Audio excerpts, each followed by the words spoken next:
હવે વાત કરીશું સુરતની। સુરતના નાસિરનગર ડેમોલેશન મામલે હાઈકોર્ટ દ્વારા સુરત મહાનગરપાલિકાને નોટિસ પાઠવવામાં આવી છે।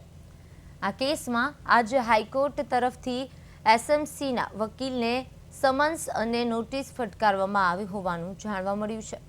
ડેમોલેશનની કાર્યવાહી સામે ઉઠેલા મુદ્દાને લઈને કોર્ટમાં સુનાવણી દરમિયાન આ મહત્વપૂર્ણ પગલું લેવામાં આવ્યું છે।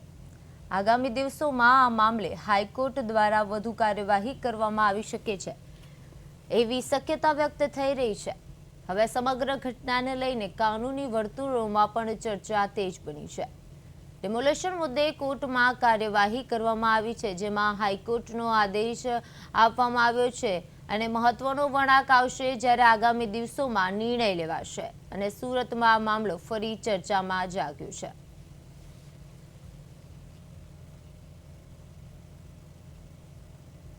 એસએમસીના વકીલને નોટિસ મળી હશે એટલે તેની જાણ કરી છે।